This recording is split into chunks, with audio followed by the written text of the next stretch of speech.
أعوذ بالله من الشيطان الرجيم بسم الله الرحمن الرحيم إنما يستجيب الذين يسمعون والموتى يبعثهم الله ثم إليه يرجعون وقالوا لولا نزل عليه آية من ربه قل إن الله قادر على أن ينزل آية ولكن أكثرهم لا يعلمون وما من دابة في الأرض ولا طائر يطير بجناحيه إلا أمثالكم ما فرطنا في الكتاب من شيء ثم إلى ربهم يحشرون والذين كذبوا بآياتنا صم وبكم في الظلمات من يشاء الله يضلله ومن يشاء يجعله على صراط مستقيم. Ma'asyiral hadirin jamaah salat subuh Masjid Baitur Rahman yang dimuliakan oleh Allah Subhanahu wa taala. Di dalam kitab Tafsir Al-Qur'an Al-Azim yang ditulis oleh Muhammad Ibnu Katsir, beliau mengatakan bahwa di ayat 36 di dalam surat Al-An'am ini Allah Subhanahu wa ta'ala menjelaskan kepada kita bahwa mereka-mereka yang menjalankan, yang mengikuti atas apa yang disampaikan oleh baginda Nabi sallallahu alaihi wasallam dari dakwah-dakwah yang disampaikan oleh Nabi kepada mereka, yang mengikuti Nabi itu hanyalah orang-orang yang mendengarkan. Innama yastajibul ladzina yasma'un. Sesungguhnya orang-orang yang mengikutimu itu wahai Muhammad adalah hanyalah orang-orang yang mendengarkan. Kalimat mendengarkan di dalam tafsir Ibnu Katsir disebutkan bahwa yang mendengarkan di sini bukanlah artinya yang mendengarkan lewat telinganya, karena semua orang yang didakwahi oleh Nabi semuanya itu tidaklah tidaklah tuli. Mereka mendengarkan. Abu Jahal mendengarkan, Abu Lahab juga mendengarkan. Begitu juga dengan orang-orang musyrik atau orang-orang kafir Quraisy di zaman Nabi Shallallahu Alaihi Wasallam mendengarkan. Tapi pendengaran yang mereka dengarkan tersebut tidaklah membawa mereka menuju iman kepada Allah Subhanahu wa taala. Artinya apa Bapak Ibu? Pendengaran di sini bukanlah pendengaran telinga, tapi pendengaran mata hati. Karena ada pepatah mengatakan, bukankah kita tidak mendengarkan kata hati? Hati ini bisa berkata. Kata hati inilah yang kita sebut dengan hidayah.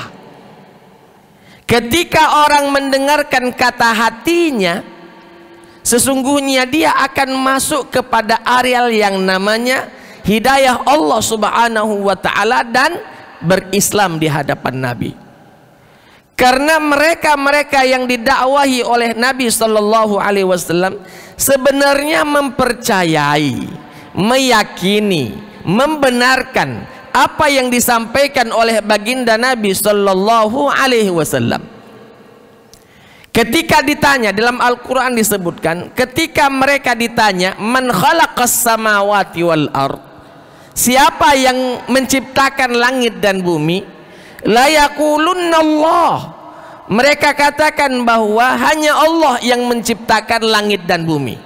Ketika mereka tahu Allah lah yang menciptakan langit dan bumi, kenapa mereka masih menyembah kepada Lata, kepada Uzza, kepada Manat, kepada 360 berhala yang kurang lebih mengelilingi Ka'bah itu sendiri? Berarti mereka sadar. Lalu ketika Nabi SAW bertanya kepada mereka, ketika kalian tahu bahwa sang pencipta adalah Allah, sang pemberi rizki adalah Allah, lalu kenapa kalian menyembah kepada berhala-berhala itu? Apa jawaban mereka? Ma na'buduhum illa liyuqarribuna ilallahi zulfa. Kami tidaklah menyembah kepada mereka, wahai Muhammad.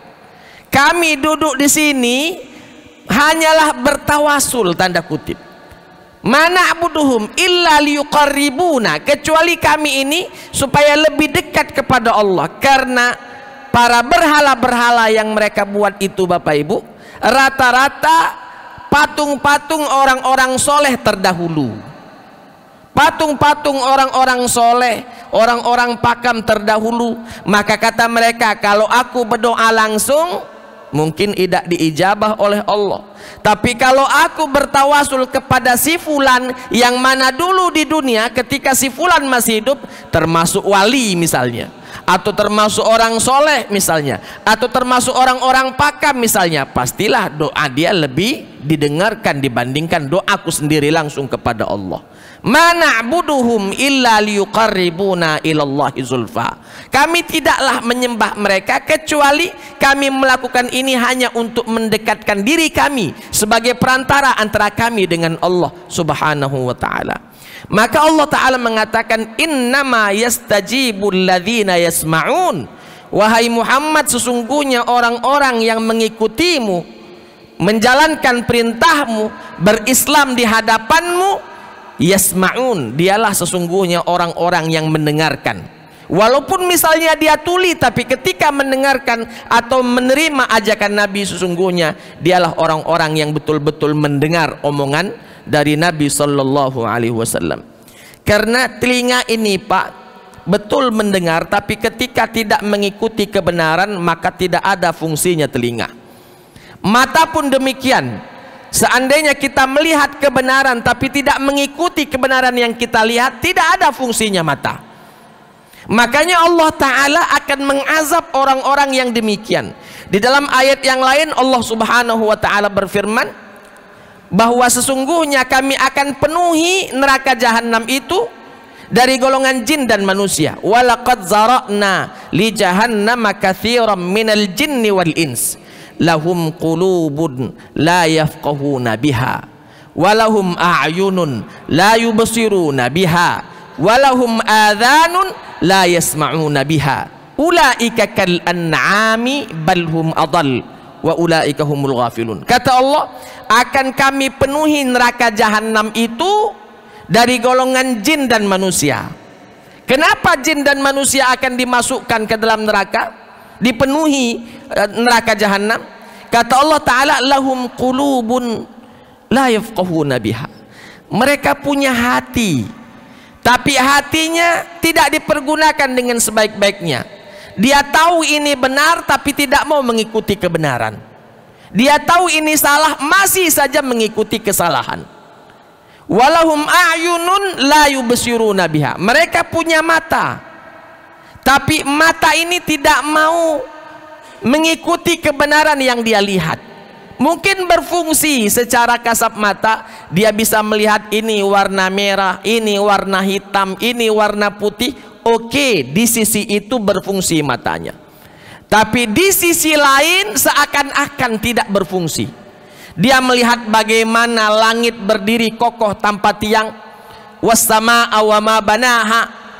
Dia melihat bagaimana bumi ini dihamparkan, wal ardu wa ma tahaha. Dia melihat bagaimana matahari diterbitkan, bagaimana rembulan bercahaya dan lain sebagainya.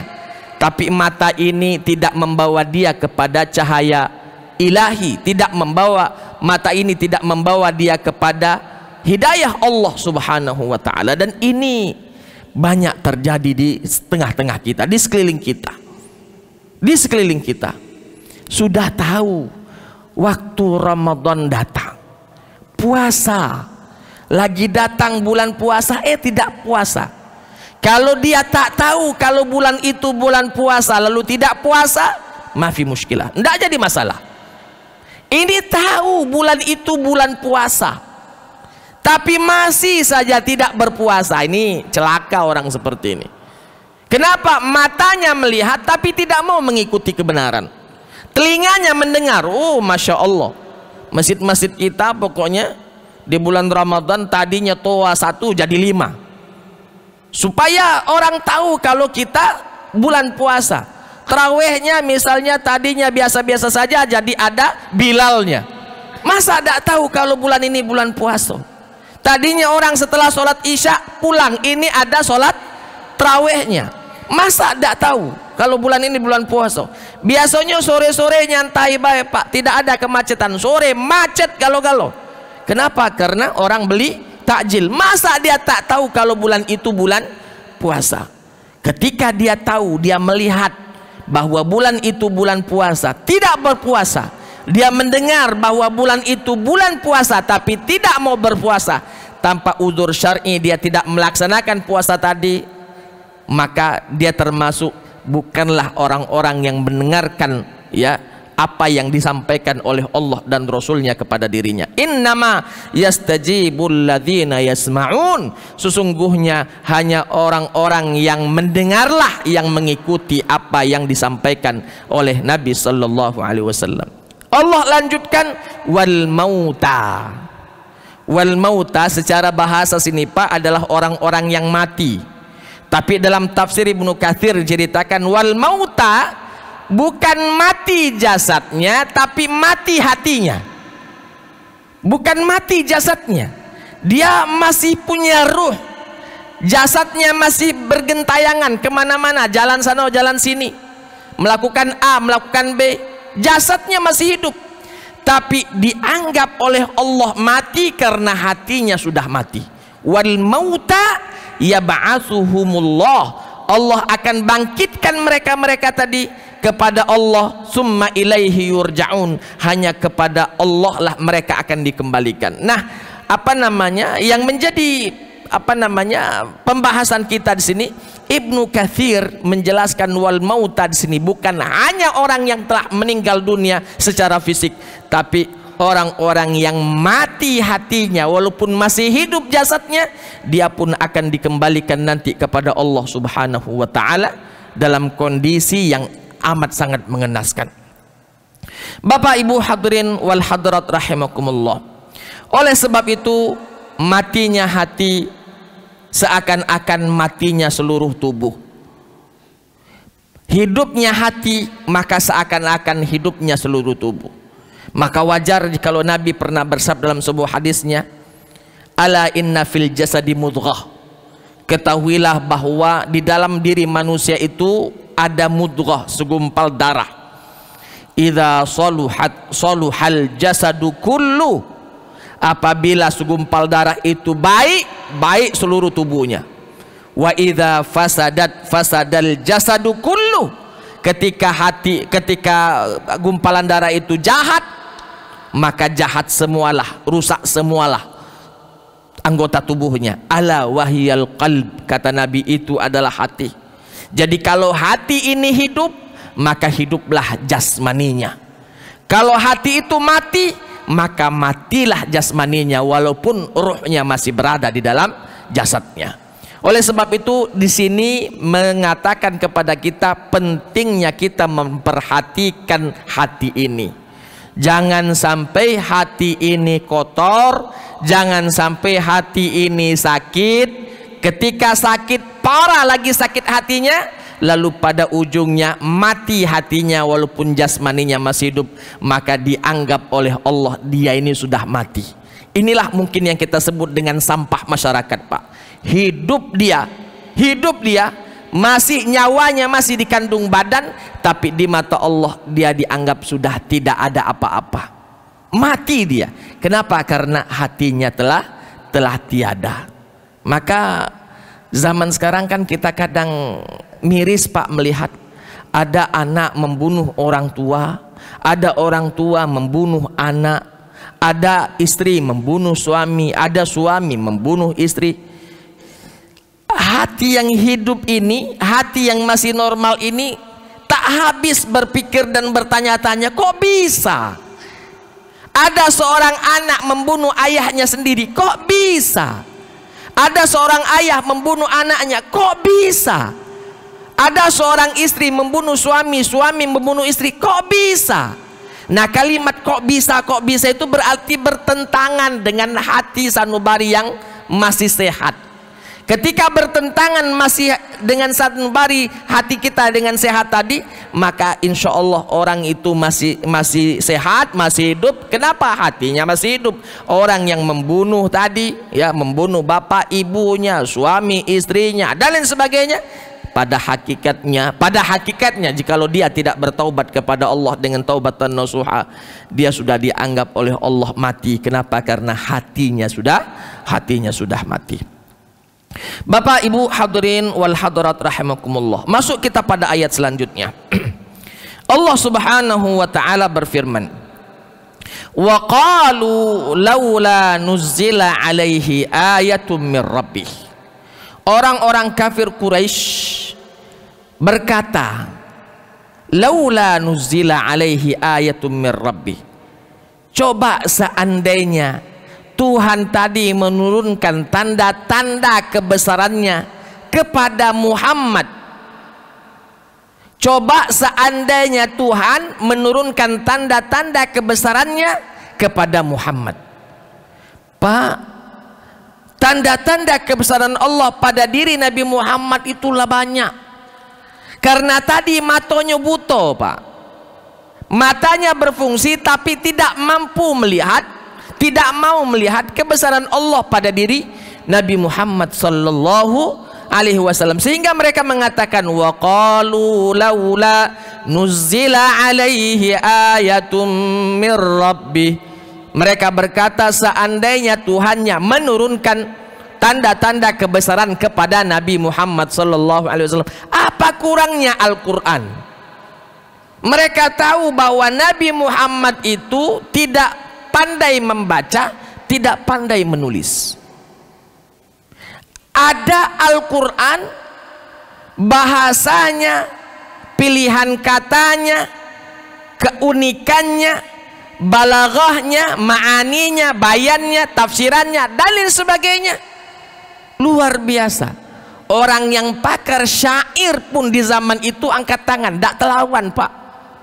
Yang pakar syair, sekali duduk banyak syair yang dia buat, tidak bisa menandingi apa yang Allah Subhanahu wa ta'ala turunkan kepada baginda Nabi.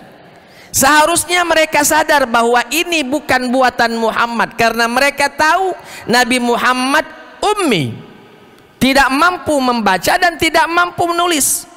Masa uang yang tidak pacak maco, tidak pacak nulis, pacak membuatkan karya seindah ini, seakan-akan semua buku dia sudah baca, seakan-akan bagaimana cara membuat syair dia sudah tahu semua, padahal dia tahu persis Nabi Muhammad itu bagaimana, ya. Tidak pernah yang namanya belajar syair dan lain sebagainya, tapi ada Al-Quran yang disampaikan. Apa kata mereka? Karena mereka buta matanya, tuli telinganya, mati hatinya, mereka katakan, ah, ini buatan engkau wahai Muhammad. Al-Quran dikatakan karya Nabi Muhammad sallallahu alaihi wasallam, padahal Allah sendiri sudah mengatakan bahwa ini dari Allah. Dzalikal kitabu la raiba fihi hudal lil muttaqin. Bahwa Al-Quran ini hidayah datang dari Allah Subhanahu wa ta'ala, kitab suci kandungannya tidak ada keraguan di dalamnya. Hudan lil muttaqin, sebagai petunjuk bagi orang-orang yang bertakwa. Tak percaya, Pak, ini buatan kau Muhammad. Jamano pacak buatan kita.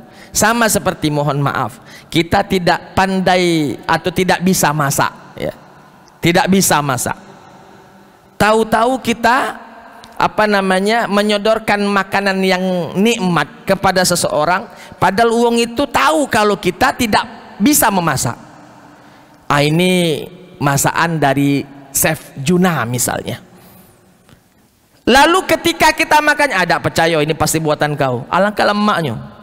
Kan dia tahu kita tidak bisa masak, masih tak percaya dia kalau ini bukan buatan kita tapi buatan chef terkenal misalnya. Orang seperti ini mati hatinya, buta matanya, tuli telinganya. Kenapa? Karena tadi tidak mampu merasakan kebenaran yang ada di sekelilingnya. Maka kata mereka, laula nuzila alaihi ayatum mir rabbi, seandainya Muhammad ini diberikan tanda-tanda kebesaran dari Tuhannya. Anggap saja Al-Quran mereka tak terima. Oke. Satu ketika Nabi masih di kota Mekah, belum hijrah ke Madinah. Nabi SAW ditantang, Muhammad, kalau memang kau Nabi, itu bulan belah coba. Padahal Pak, pintaan mereka tuh sebenarnya mustahil. Pintaan mereka tuh mustahil. Siapa yang bisa membelah bulan? Tidak bisa. Jangankan bulan, air ini mau dibelah tak terbelah. Mustahil. Kalau engkau mampu membelah bulan Muhammad, kami percaya. Apa kata Nabi? Sudah. Nabi cukup menunjukkan bulan tadi, lalu dari atas turun ke bawah begini, seakan-akan membelah bulan. Di mata mereka, bukan hanya di mata mereka, hakikatnya betul-betul itu bulan terbelah. Pakam sihir kau wahai Muhammad. Tak percaya lagi, dikatakan sihir. Padahal mereka menantang, kalau engkau Nabi coba, bismillah, dibelah. Rupanya mereka mengatakan, alangkah bagusnya, alangkah pakamnya sihir yang kau miliki wahai Muhammad. Susah Pak.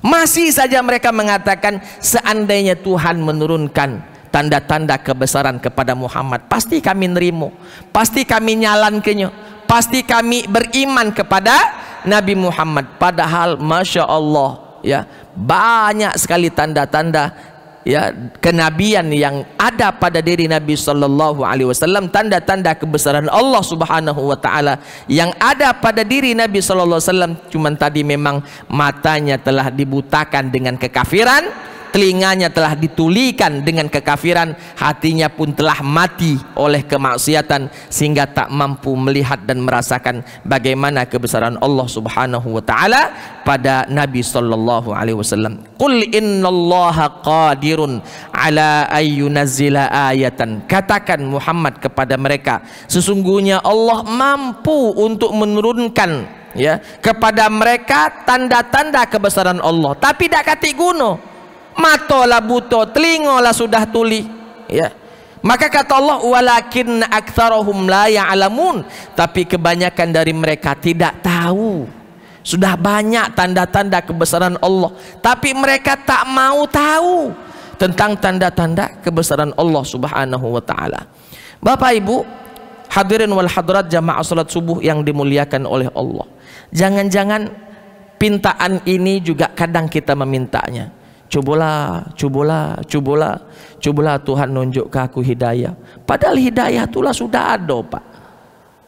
Bu, ngapa belum pakai jilbab belum dapat hidayah Pak? Belum dapat hidayah.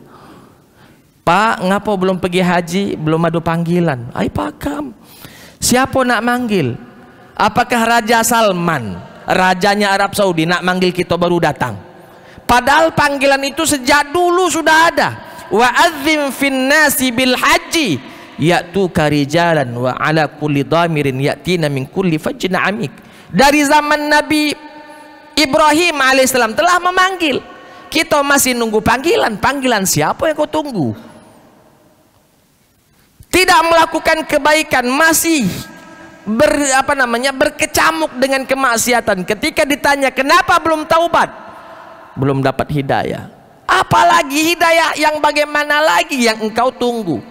Al-Quran telah menjelaskan, Nabi telah mensyarahkan, telah mengatakan dalam hadisnya, para ulama, para habaib, para ustadz telah menyampaikan, sampai di telinga kita. Nunggu hidayah apa lagi? Nak nunggu hidayah apa lagi? Padahal hidayah sudah ada. Ketika orang-orang yang mengatakan demikian, sebenarnya Pak, itu cuman kata untuk lari dari kenyataan, sehingga mereka katakan belum dapat hidayah, belum ada panggilan dan lain sebagainya. Padahal sesungguhnya hidayah sudah ada di mana-mana, sudah terdengar oleh telinga kita, sudah terlihat oleh mata kita, hanya saja kita belum mau menjalankannya. Itu saja, kita belum mau mempraktekkan dari apa yang kita lihat, tidak mau menjalankan atas apa yang telah kita dengar, sehingga keluarlah ucapan di mulut kita, belum dapat hidayah. Bapak Ibu hadirin wal hadirat rahimakumullah. Maka kata Allah, walakinna aktsarahum la ya'lamun, kebanyakan dari mereka tidak mengetahui tentang tanda-tanda kebesaran Allah tersebut. Sudah banyak, mampu Allah kapanpun dimanapun, mampu Allah memberikan tanda-tanda kebesaran, cuman tadi sudah diperlihatkan, tapi memang mereka yang tidak mau menjelaskan, tidak mau mengikutinya. Di dalam tubuh kita saja Pak, sering sekali saya sampaikan, dalam tubuh kita saja banyak tanda-tanda kebesaran Allah pada diri kita. Pak, kita ini walaupun kita kembar identik, sama persis, muka sama, tinggi badan sama, jenis kelamin sama, bagi orang-orang yang dilahirkan dalam kondisi kembar misalnya, tapi asih ada bedanya. Sidik jari berbeda, iris mata berbeda. Makanya kalau kita datang ke kantor itu ngabsen pakai sidik jari, ngapo? Karena memang sidik jari orang dengan orang yang lain berbeda. Walaupun dia adik-beradik, satu pabrik, satu bahan, masih tetap beda sidik jari. Dia keluarnya sama karena dia kembar, tetap beda sidik jarinya. Begitu juga iris matanya.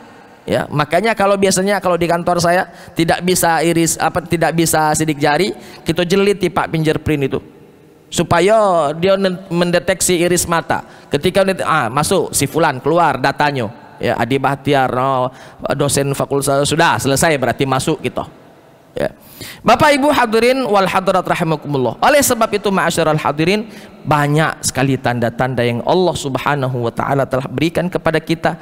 Dasar memang kitanya yang tidak mau mengikuti pada hakikatnya, dasar kita yang tidak mau mengikuti atau membangkang apa yang Allah Subhanahu wa taala telah berikan kepada kita. Masuk pada ayat selanjutnya. وَمَا مِن دَابَّةٍ فِي الْأَرْضِ وَلَا طَائِرٍ يَطِيرُ بِجَنَاحَيْهِ إِلَّا أُمَمٌ أَمْثَالُكُمْ. Kata Allah, tidaklah ada satu hewan melata pun yang ada di atas muka bumi ini, wala ta'irin yatiru bijanahaihi, atau burung, binatang-binatang yang bisa terbang dengan kedua sayapnya, illa umamun amsalukum, kecuali mereka itu semuanya adalah umat seperti kalian semua. Artinya mereka itu umat dalam artian hamba Allah Subhanahu wa taala. Hewan-hewan berkaki 2 kah, berkaki 4 kah, berkaki 1000 kah? Karena ada ulat katanya kaki 1000, walaupun belum tentu 1000 kakinya. Yang bisa terbang kah atau yang bisa berenang di laut, semuanya umamun amsalukum, hamba dari hamba-hamba Allah Subhanahu wa taala. Karena maha rahmannya Allah, Allah berikan rezeki kepada siapapun dari hamba-hambanya tadi. Kalau para hewan tadi, hewan melata yang bisa terbang, yang di atas bumi atau yang di dasar lautan, oke Pak, mereka diberikan rezeki oleh Allah karena mereka memang tidaklah mukallaf, bukan termasuk hamba yang mukallaf. Mukallaf dalam artian tidaklah hamba yang diberikan beban tugas untuk beribadah, sholat, puasa, zakat, haji seperti kita. Mereka tidak mukallaf. Mereka diberikan rezeki oleh Allah. Siang malamnya dijamin rezekinya oleh Allah. Lalu bagaimana manusia yang hamba yang mukallaf tadi? Bagaimana jin yang hamba yang mukallaf tadi. Sedangkan mereka ini terbagi dua, ada yang beriman, ada yang tidak beriman. Kalau yang beriman dijamin oleh Allah rizkinya, wajar. Lalu bagaimana orang yang tidak beriman, jin yang tidak beriman, apakah masih dijamin oleh Allah rizkinya? Jawabannya iya. Allah subhanahu wa ta'ala jamin rizkinya. Dia mau beriman tidak beriman, mau taat tidak taat, mau menyembah kepada Allah atau mensekutukan Allah, karena Allah maha rahman, Allah bertanggung jawab atas rizki yang Allah subhanahu wa ta'ala berikan, yang Allah subhanahu wa ta'ala akan berikan kepada mereka. Allah tanggung jawab. Maka mohon maaf Bapak Ibu, jangan pernah kita merasa takut atau khawatir atas rezeki untuk anak keturunan kita. Jangan pernah takut dan khawatir atas rezeki kepada anak-anak kita. Yakinlah rezeki mereka sudah Allah jamin, itu sudah Allah jamin. Maka jangan sampai karena kekhawatiran dan ketakutan kita akan rezeki anak-anak kita sehingga kita melakukan sesuatu yang dilarang di dalam Islam. Korupsi misalnya, ngapo? Padahal untuk dia lah cukup, untuk makan dia dan istri cukup, rumah untuk dia dan istri sudah besar, dan lain sebagainya. Tapi kenapa masih korupsi? Pikirannya ya untuk anak-anak aku age, untuk cucu aku age, untuk 7 turunan aku age. Padahal Bapak Ibu, mereka itu semuanya sudah dijamin rezekinya oleh Allah subhanahu wa ta'ala. Maka hilangnya sifat qanaah itu di situ, hilangnya sifat puas dengan apa yang Allah berikan kepada dirinya di situ, kurang, hilang bahkan sifat qanaah tersebut. Maka Allah Ta'ala mengatakan semuanya itu kami jamin, illa umamun amsalukum. Kalau kalian kami jamin rezekinya, mereka pun kami jamin rezekinya. Jangan takut Pak. Anak yang baru lahir pun belum bisa apa-apa kecuali menangis ngoek-ngoek, Allah jamin rezekinya.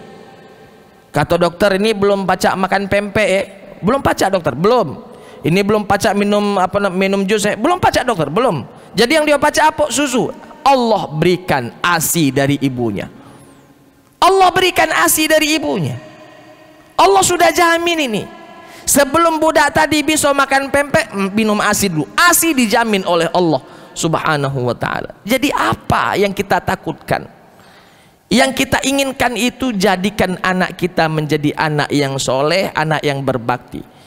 Pak, saya beberapa minggu yang lalu ketemu dengan orang tua. Ketika dia mendengarkan bahwa aku masukkan anak ke pesantren, dia bilang, ayahku tak tahan masukkan anak ke pesantren. Aku bilang, ngapo? Tak tahulah aku tak kepengen nego kalau anak aku jadi ustad. Juku ngapo? Agi anak aku miskin, katanya. Memangnya jadi ustad miskin galau apa? Tidak pula lah. Karena rezeki itu dijamin oleh Allah subhanahu wa ta'ala. Kalau saya Pak kepengen 1000 anak aku kepengen anak aku jadi ustad galau lah. Biarlah anak uang be yang jadi insinyur, biar anak uang be jadi dokter, biar anak uang be jadi polisi. Anak aku pacak ustad galau, alhamdulillah. Masalah miskin tak miskin anak aku age sudah diatur oleh Allah subhanahu wa ta'ala. Ingat, rezeki kita tidak akan berkurang dan tak akan bertambah lagi. Sudah selesai di dalam rahim ibu kita. Ketika kita berumur 4 bulan dalam rahim, ditiupkan ruh kita. Sebelum itu dicatat umur kau kapan, rezeki kau sampai mana, ajal kau kapan, dan sudah selesai. Sudah selesai. Tinggal kita mencarinya saja dengan cara yang baik sehingga halal yang kita dapatkan, yang ditentukan oleh Allah kita dapatkan dengan cara yang halal, maka halallah rezeki tadi. Yang ditentukan oleh Allah kita dapatkan dengan cara yang haram, haramlah rezeki tadi. Maka terus terang saja saya katakan, ayahku tidak sependapat itu. Kalau masalah rezeki sudah diatur oleh Allah subhanahu wa ta'ala. Lagian nak kayo cak mano lagi yang kamu inginkan. Yang penting anak kita pacak makan, pacak minum, nak beli apa cukup Pak. Yang penting itu. nak beli rumah cukup duitnya, nak beli mobil cukup duitnya, ya, nak pergi haji cukup duitnya, jangan nak berbini lagi. Nah, nak berbini lagi, nah susah aku. Ya. Oleh sebab itu ma'asyiral hadirin, yang penting tadi serba cukup. Kalau Allah sudah berikan kecukupan, tenang hati. Oleh sebab itu kita kembali lagi. Oleh sebab itu kata Allah, illa umamun amsalukum. Ya, para mereka itu umat-umat seperti kalian, alias hamba-hamba seperti hamba-hamba yang lainnya. Hanya saja para hewan tersebut bukanlah makhluk yang mukallaf, sedangkan kita manusia adalah makhluk yang mukallaf, memiliki beban tugas, ya, memiliki beban tugas yang namanya ibadah kepada Allah Subhanahu wa taala. Ma farratna fil kitabi min syai', kata Allah Subhanahu wa taala, kami tidaklah alpakan sesuatu apapun dalam kitab. Artinya sudah tertulis semuanya, Pak. Sudah tertulis semuanya. Di Lauhil Mahfuz catatan kita semuanya sudah tertulis. Jangankan catatan kita, Pak, daun yang jatuh dari pohon sudah dicatat oleh Allah hari apa, jam berapa, menit keberapa, detik keberapa engkau lepas dari tangkai, sudah tercatat. Lalu daun itu melayang, sudah tercatat jam berapa, menit keberapa, detik keberapa, dan di mana jatuhnya daun tersebut. Kalau hal seperti itu saja sudah diatur, apalagi yang lebih besar. Maka kata Allah, ma farratna fil kitabi min syai', kami tidaklah mengalpakan, tidaklah kami melupakan, tidaklah kami menyia-nyiakan sesuatu apapun. Semuanya telah diatur oleh Allah. Summa ila rabbihim yuhsyarun, dan pada ujungnya kata Allah, semuanya akan digiring, dibangkitkan di hadapan Allah Subhanahu wa taala. Untuk apa digiring dan dibangkitkan di hadapan Allah? Agar supaya dipintai pertanggunggan jawab atas apa yang telah dia lakukan selama di dunia. In ahsantum ahsantum li anfusikum. Ketika kalian melakukan kebaikan, kebaikan itu pun akan kembali kepada kalian.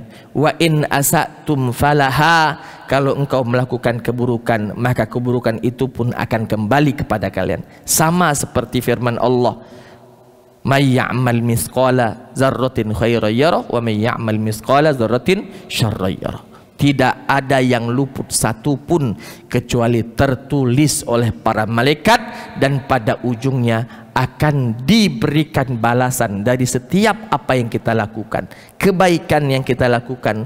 Maka beruntunglah Allah ridho kepadamu, dan dari kebaikan itu akan dibalas surga untukmu.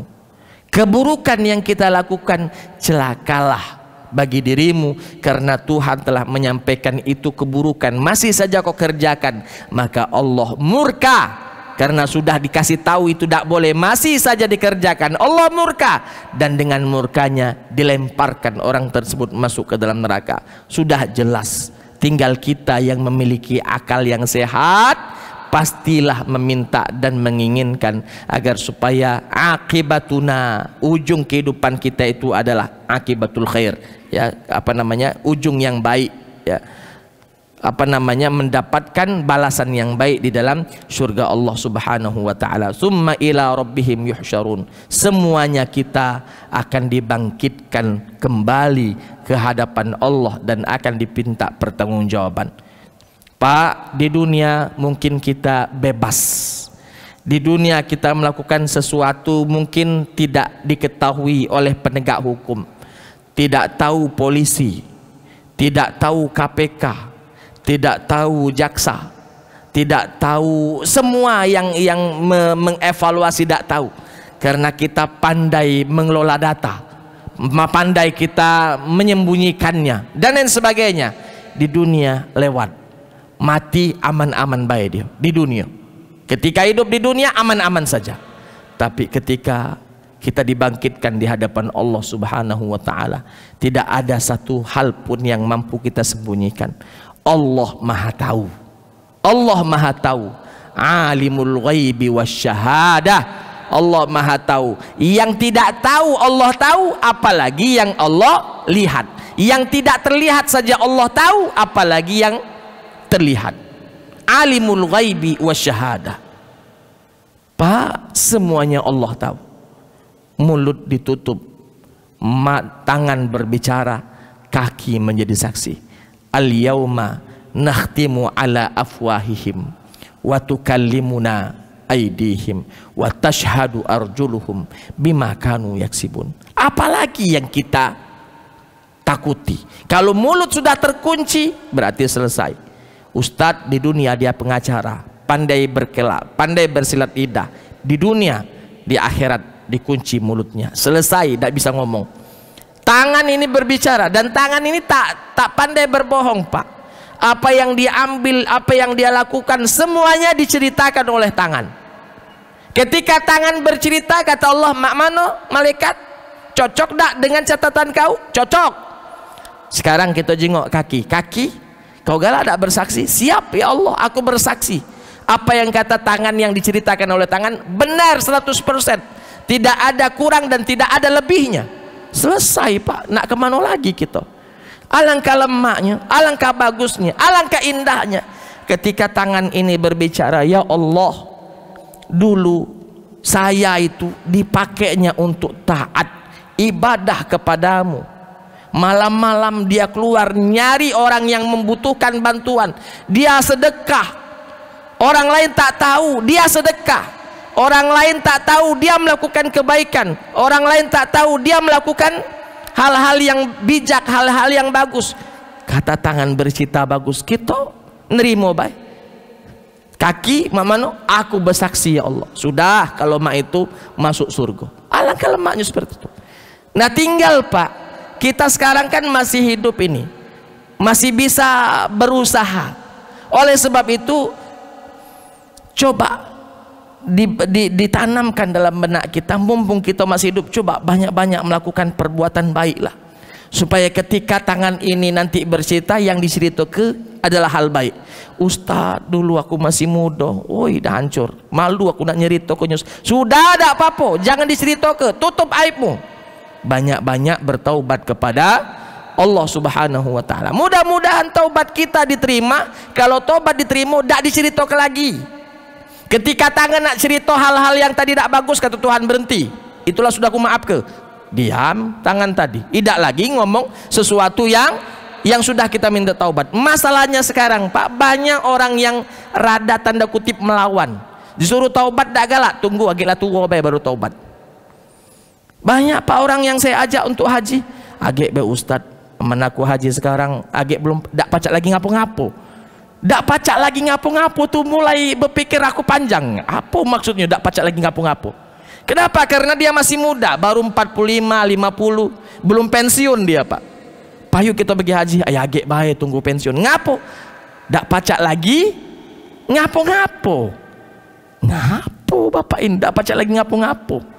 Jadi katanya kalau sudah pergi haji tak pacak lagi ngapo-ngapo, taubat nian. Artinya dia belum galak taubat Pak.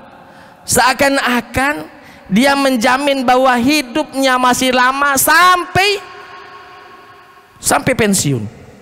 Ya Allah ya Rabbi, kadang kasihan. Nak dia omongin amano, sudah diomongin, yakin apa lagi kau datang waktu pensiunnya? Jangan-jangan mati sebelum pensiun. Ay, sehat Ustadz aku. Tiap tahun pergi check up ke rumah sakit, general check up, segalanya aku check up kalau. Sehat-sehat baik kata dokter. Seakan-akan mati itu tunggu sakit dulu. Mati itu tak nunggu sakit Pak. Kalau ajal datang, sakit tak sakit mati itulah. Imam Ash-Shawqi mengatakan bahwa kam min sahihin mata min ghairi illatin. Berapa banyak orang yang mati tanpa didahului rasa sakit. Wa kam min alilin asyahina min ad-dahri. Dan bahkan berapa banyak orang yang sakit rupanya lebih panjang umurnya dibandingkan orang yang sehat. Jadi diajak bertaubat, ada agak tunggu aku pensiun deh, amalah pensiun baru ya jadi pengurus masjid misalnya mohon maaf ini kalau sudah pensiun baru nak pergi haji, baru nak umroh, kalau sudah pensiun baru nak ini baru nak itu. Oleh sebab itu masyarul hadirin, syukur alhamdulillah kalau memang umur kita sekarang sudah melewati umur pensiunan, berarti panjang umur.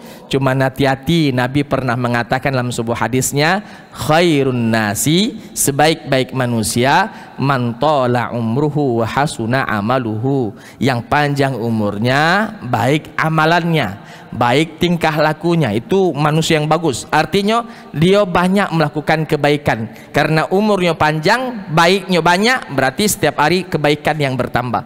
Sebaliknya kata Nabi, wa syarrun nas, seburuk-buruk manusia, man tala umruhu wa sa'a amaluhu, panjang umurnya, jelek amalannya. Awak panjang umur sembahyang dak galak, panjang umur puasa dak galak. Ingat, waktu sholat datang kita dak sholat, tercatat dosa.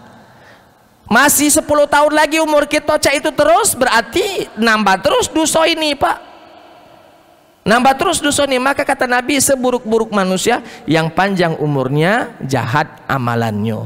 Maka jangan sampai kita menjadi tua-tua keladi, makin tua makin jadi, makin tua makin kanji, makin tua makin apa lagi Pak ya? Seharusnya tua-tua kita itu seperti apa namanya, seperti tuanya buah kelapa, semakin tua santannya semakin kental ya, bersantannya bagus gitu. Kalau masih muda kan tidak ada santannya, bisa kita cuman makan jadi dogan be. Tapi kalau buah kelapa semakin tua semakin bagus, itu santannya semakin bagus, kental ya. Maunya begitu, kita semakin tua semakin taat kita kepada Allah Subhanahu wa taala, karena semua kita pasti, saya yakinnya menginginkan yang namanya husnul khotimah. Bapak Ibu hadirin, sudah jam 6 lewat 4 menit di tangan saya, masih ada 6 menit lagi kurang lebih sebelum waktu isyraq tiba. Yang ingin bertanya Bapak Ibu dipersilahkan.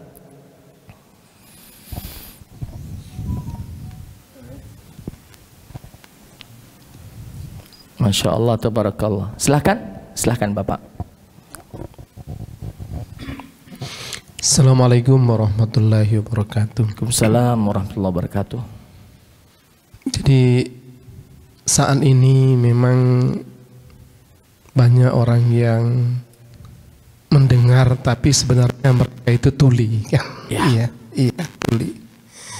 Jadi yang dimaksud dalam tafsir Al-An'am 37 ini sebenarnya Pak Ustadz, ketulian manusia itu bukan berarti tidak mampu mendengar suara, artinya tidak mampu mendengar dan tidak mau mendengar ayat-ayat Allah, terhalang telinga mereka itu dari kebenaran. Nah, kira-kira hal sedemikian ini Pak Ustadz yang terjadi fenomenanya hampir banyak sekarang ini saya perhatikan, itu karena disebabkan oleh apa gitu ya, dan mengapa, lalu bagaimana kita memperbaiki kehidupan umat saat ini.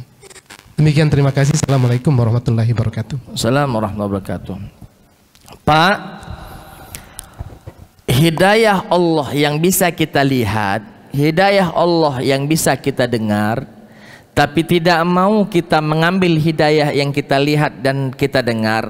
Kenapa kita tidak mau melakukannya tersebut? Apa faktornya? Faktor terbesar itu Bapak adalah syahwat, nafsu. Nafsu inilah yang menutupi mata, sehingga mata ini melihat tapi seakan-akan tak melihat. Telinga ini mendengar tapi seakan-akan tidak mendengar. Yang paling intinya adalah nafsu. Maka Allah Subhanahu wa taala berfirman dalam Al-Qur'an, qad aflaha man zakkaha. Telah beruntunglah, akan beruntunglah bagi orang-orang yang mensucikan jiwanya dari nafsu tadi. Nafsu itu bukan artinya semuanya harus ditinggalkan. Kalau ditinggalkan lalu tidak berkembang lagi manusia. Tidak ada anak-anak yang akan lahir kalau nafsu ini dihilangkan. Tapi ada jalurnya, ada jalannya, ada aturan mainnya. Seperti ini haram, yang dihalalkan seperti ini. Yang seperti ini tidak boleh, yang seperti ini yang boleh. Pak, kenapa orang korupsi padahal tahu korupsi haram? Karena tadi dia memilih jalan yang buruk dibandingkan jalan yang baik, padahal dia tahu bahwa makan ketika ikuti jalan yang baik halal dia dapat, tapi ada susah dapatnya, susah kayonyo, jangan-jangan lagi pensiun cek itulah pangkat kita. Maka dia memilih jalan ini. Kenapa? Nafsunya, supaya dia lebih kaya, supaya dia lebih mapan, supaya lebih tinggi pangkatnya. Ketika pensiun, bila perlu pangkat yang paling tinggi baru pensiun. Kenapa tadi? Nafsu tadi. Maka Allah Ta'ala berfirman, innan nafsa la ammaratun bisu. Sesungguhnya hawa nafsu itu selalu menggiring kita. Kalau tak mampu kita mengelolanya, menggiring dan menjerumuskan kita kepada hal-hal yang tidak baik, yang dilarang oleh Allah Subhanahu wa Ta'ala. Nafsu itu inti sekali, itu nafsu. Makanya Ramadan di 2 pekan yang lalu, ya baru saja kita lewat 2 pekan yang lalu, itu mengajarkan kepada kita untuk mengelola nafsu, bukan menghilangkan, Pak, ya. Kalau menghilangkan nafsu tidak katik lagi buka gitu. Kenapa masih ada buka? Untuk mengelola nafsu. Ini tidak boleh dari jam sekian sampai jam sekian, dari azan subuh sampai azan maghrib tidak boleh makan, tidak boleh minum, dan tidak boleh melakukan sesuatu yang dilarang dalam Islam. Nahan kita, Pak. Kenapa? Disinilah kita mendidik nafsu tadi supaya bisa kita taklukkan, bisa kita tundukkan nafsu tadi, bukan dihilangkan. Kalau dihilangkan haram, dihilangkan nafsu tidak boleh, karena nafsu ada yang mengarah ke kebaikan, ada nafsu yang mengarah ke keburukan. Fa'alhamaha fujuraha wa taqwaha. Kami ilhami seseorang agar supaya melakukan kebaikan dan keburukan. Fujur keburukan, wa taqwaha kebaikan. Kita manusia itu berpotensi untuk melakukan perbuatan baik, taqwaha, dan berpotensi untuk melakukan keburukan yang namanya fujur, ya. Falhamaha fujurha wa taqwaha, berpotensi untuk melakukan keburukan dan kebaikan. Maka itulah yang saya ingin sampaikan, bahwa inti dari penyebab kenapa kita tidak mau mendengar dan melihat tanda-tanda kebesaran Allah, padahal mata dan telinga bisa mendengar dan bisa melihat, karena nafsu tadi. Dikatakan, payu kita tobat, age tunggu aku pensiun. Nafsu tadi, karena masih kepengen menumpuk apa yang ingin dia dapatkan. Wallahu ta'ala alam bisawab. Jadi nafsu yang paling inti adalah nafsu. Silahkan Bapak Ibu, satu terakhir, silahkan. Assalamualaikum warahmatullahi wabarakatuh. Jadi gini Ustaz, tadi kan Ustaz bercerita ada orang yang umur 45 tapi dia belum mau untuk haji apa segala macam. Nah ini Allah sudah kasih hidayah tapi dia tolak, atau memang Allah tidak mengasih hidayah orang ini? Baik. Ketika seseorang diberikan kesempatan untuk melakukan kebaikan tapi dia tidak mau melakukan kebaikan tadi, apakah Allah sudah berikan hidayah kepadanya sehingga orang tersebut yang menolak hidayah Allah, atau memang sebaliknya Allahnya ya yang tidak memberikan hidayah? Orang tadi ngejar hidayah tapi Allah tidak galak ngunjuk hidayah. Begini Pak, urusan hidayah sebenarnya milik Allah Subhanahu wa Ta'ala. Hak prerogatif Allah Subhanahu wa Ta'ala hidayah. Kepada siapa yang Allah ingin berikan hidayah, itu Allah yang ngatur. Ketika paman Nabi bernama Abu Talib meninggal dunia, Nabi sedih, ngapo mamang aku ini mati tidak ngucap syahadat. Diingatkan oleh Allah, innaka la tahdi man ahbabta. Muhammad, engkau tak mampu memberikan hidayah kepada siapapun yang engkau cintai. Walakinnallaha yahdi may yasha. Allah lah yang memberikan hidayah kepada siapapun yang dikehendaki oleh Allah Subhanahu wa Ta'ala. Hidayah di tangan Allah. tidak bisa ditarik-tarik ya. Hanya saja Pak, Allah itu maha alim, Allah itu maha mengetahui. Allah tahu siapa yang betul-betul pengen hidayah sehingga Allah beri hidayah tadi. Siapa yang betul-betul tak mau hidayah sehingga Allah bilang, tuh apa kunjuk hidayah, dia udah galak. Jadi kita harus tahu bahwa Allah memiliki sifat alim, maha tahu isi hati kita. Ketika orang itu betul-betul serius di dalam mencari hidayah, Allah bukakan hidayah itu. Bukankah di dalam hadis Nabi SAW pernah bersabda, meriwayatkan tentang hadis qudsi, bahwa ketika hamba Allah Subhanahu wa ta'ala datang kepadanya sejengkal, Allah datang kepadanya satu hasta. Artinya lebih banyak lagi keinginan Allah, kebaikan yang kita dapatkan. Kita datang kepada Allah sejengkal, Allah lebih besar lagi, lebih banyak lagi, sehasta.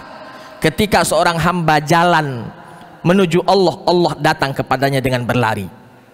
Artinya ketika Allah tahu kita ini betul-betul ingin mendapatkan hidayah, yakin segala pintu hidayah akan dibukakan oleh Allah Ta'ala.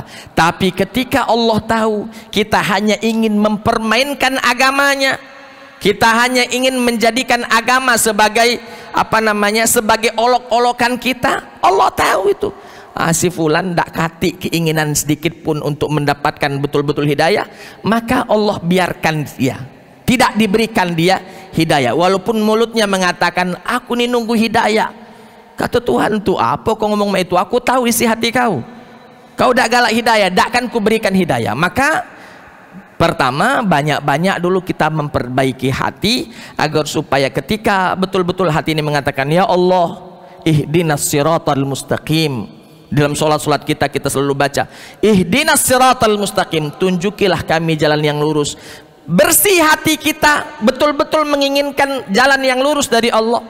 Yakinlah bahwa Allah pasti akan membukakan jalan-jalan yang lurus tersebut kepada kita. Tapi kalau cuman di mulut saja mengatakan ihdinas siratal mustaqim, tapi Allah tahu hati kita menolak ihdinas siratal mustaqim, jauh dari hidayah Allah Subhanahu wa ta'ala. Jadi kembali kepada pertanyaan, apakah Allah yang tidak mau memberikan hidayah, atau memang orang itu yang mendapatkan hidayah tapi Allah tidak mau memberi, orang itu yang menolak hidayah padahal Allah sudah memberikan? Pak, kalau Allah sudah memberikan, tak ada yang mampu untuk menolaknya sebenarnya. Kalau Allah sudah memberikan, Allahumma la mani'a lima a'taita, ketika Allah sudah memberikan, tidak ada yang mampu untuk menolaknya. Maka ketika orang tersebut dihadapkan dengan kebaikan tapi orang tersebut tidak mau menjalankannya, sebenarnya salahnya bukan sisi Allah lagi. Allahnya kalaupun tidak memberikan hidayah, karena Allah tahu orang itu tidak mau mendapatkan hidayah. Karena Allah tahu orang tersebut tidak mau menerima hidayah, maka Allah tidak memberikan hidayah. Dan ketika Allah Ta'ala berikan hidayah kepada seseorang, Allah tahu bahwa hidayah itu akan betul-betul diambil oleh orang tersebut. Jadi intinya Allah itu alim. Ketika Allah tahu seorang ingin mendapatkan hidayah betul-betul, maka Allah berikan. Tapi ketika Allah tahu orang tersebut tidak mau dapat hidayah, Allah tak mau berikan. Kenapa? Karena mubazir masuk itu, diunjuk dia tidak galak. Wallahu ta'ala a'lam bissawab. Cukup saya kira ya, itu saja dulu yang bisa saya sampaikan pada kesempatan kali ini. Mudah-mudahan ada manfaatnya bagi kita semuanya. Kita berdoa mudah-mudahan Allah Subhanahu wa ta'ala senantiasa mensabatkan hati kita, mengkokohkan iman kita, dan mudah-mudahan kita semua diberikan karunia mati dalam kondisi husnul khotimah. Amin. Allahumma amin ya rabbal alamin. Itu saja mungkin yang bisa saya sampaikan pada kesempatan kali ini. Mudah-mudahan ada manfaatnya bagi kita semuanya. Terima kasih atas segala perhatian. Mohon maaf atas segala kekurangan. Hadanallahu wa iyyakum ajma'in. Assalamualaikum warahmatullahi wabarakatuh.